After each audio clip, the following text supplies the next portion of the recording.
Hello, so I'm so glad you clicked on the receptionist volunteer position at the Two Lakes Food Center. So it's pretty simple.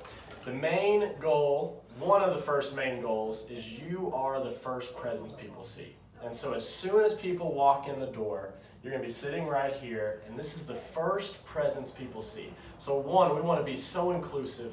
We want people to not feel degraded coming to a food pantry. We want people to feel celebrated. So that's number one. The first thing though you're going to want to have them do is to come sign in on the food bank COVID-19 intake form. And so like you see, this is just my name right here, is you want to have them put every line filled in.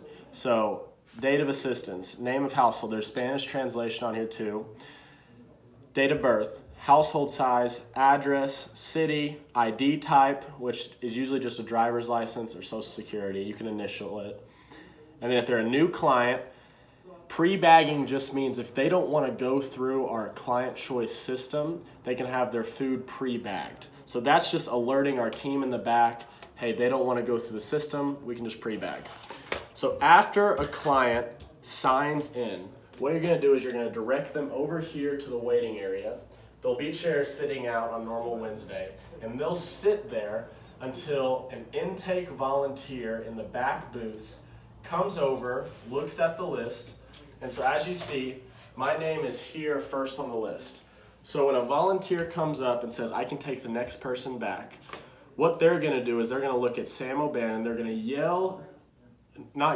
they're gonna just say, Sam O'Bannon, he will rise up, go back to the intake room. At that point, you're gonna take the highlighter and you're gonna highlight off the name.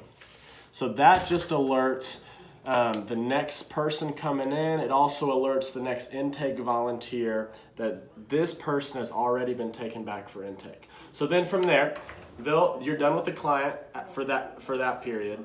After they finish with intake, the intake volunteer will give them a shopping list. This shopping list, they'll put right here in the black tray. And so what will then happen is a shopper helper will come over from the other side to receive the next available client. And so what they'll do is they'll put the name and they'll put the family size on the menu, on the shopping list. Your main job is just to make sure the shopper helper gets the next available. So if I'm a shopper helper, I don't want to snag the second one. I want to snag the first available. And from there, they'll get the person sitting down who's up next, and your job is done. So you're basically overseeing that everything's running smooth, but your main task is to get someone signed in, highlighted off when they go to the back for intake, and overseeing the process that the other side is getting the client and bringing them over to shop. And that's your main goal. The last thing would just be having conversation with the people, engaging in conversation if there's nothing to do, just building relationships. Definitely want someone who has a friendly presence in this position. So excited you had interest, and we'll see you soon.